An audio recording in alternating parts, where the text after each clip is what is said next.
کہ river bed کے اندر اگر آپ نے ہاؤسنگ سوسائٹیز بنائی ہیں یا وہاں پر آبادیاں ہیں اور اس کے حوالے سے صوبوں نے خاطر خواہ اقدامات نہیں کیے. یہ بات ہم نے خیبر پختونخوا میں دیکھی, پنجاب میں دیکھی, اور رائٹ ٹل سدرن پنجاب ہم نے اس کو وٹنس کیا. یہی حال سندھ کے اندر, کیونکہ لاسٹ ایئر وہ والی سیلابی کیفیت نہیں تھی تو ہمیں نہیں نظر آئی, لیکن اس سے قبل جب سیلاب آیا تھا تو بھی ہم نے دیکھا تھا. اور پھر جو حکومتیں ہیں, چاہے وہ صوبائی حکومتیں ہوں یا وفاق کی حد تک, وہ یہ بار بار کہتی ہیں کہ جو کمیونٹیز وہاں پر رہتی ہیں وہ وہاں سے ہلنا نہیں چاہتی, and all of those excuses. But اب آپ کو لگتا ہے کہ یہ ایک ریئل ٹیسٹ ہو گیا کہ خدا نہ خواستہ اگر کوئی فلیش فلڈ آتا ہے اور پھر ہم نے دیکھا کہ ریور بیڈ میں یہ سب چیزیں ہیں, تو پھر ہماری سیریسنس کا اندازہ ہو جائے گا.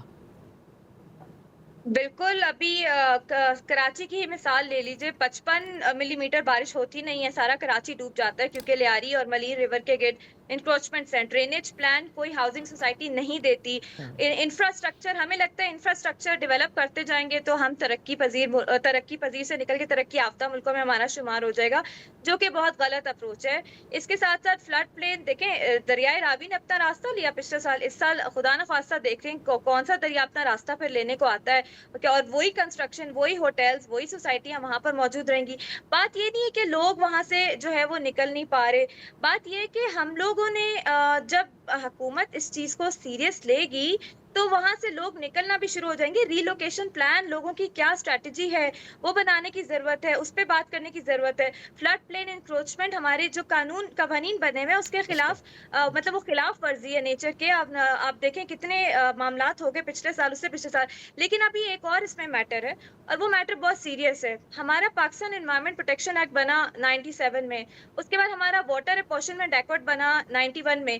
اس وقت کلائمیٹ چینج کے وہ مسائل نہیں تھے, لیکن آپ دیکھیں سیریسنس کہ ابھی تک کوئی بھی یہ قانون کبھی اس میں امینڈمنٹس نہیں آتی, ایوالو ہی نہیں ہوئے, ڈیوالو بھی نہیں ہوئے. ڈیولیوشن بھی ہماری 100% ہو جاتی تو ہم دیکھتے ہیں یہ صوبائی سبجیکٹ ہے تو کافی بہتر ہی آتی. لیکن انفارچونیٹلی یہاں پہ مسئلہ بہت بڑا ہے کہ کیا ہم نے اپنے قوانین کو, واٹر پالیسی ہے, یہ ڈائنامک سبجیکٹ ہے واٹر کا, انوائرمنٹ, اور کیا ہم نے ان کو امپروو کیا, اپڈیٹ کیا بیسڈ آن جو ہمارے معاملات چل رہے ہیں. تو یہاں پہ سیریسنس کا پتہ لگ سکتا ہے. ادروائز عوام تو ظاہر ہے انویسٹمنٹ ہو رہی ہے, اوورسیز پاکستانی بھی ان سوسائٹیز میں انویسٹ کر رہے ہیں کیونکہ ان کو پتہ ہی نہیں ہے کہ یہاں پہ گورنمنٹ نے ریگولرائز کر دی ہے ان چیزوں کو. تو میرے خیال سے یہ ایک بہت بڑا میٹر ہے, اور خدا نہ خواستہ ہم مزید تباہی دیکھ سکتے ہیں اگر ابھی بھی ہم نے ایکشن نہیں لیا. یہ تو ہم پچھلے سال ہی کہہ رہے تھے کہ اگر ایکشن نہیں لیا تو نیکسٹ کچھ اور خطرناک ہو سکتا ہے.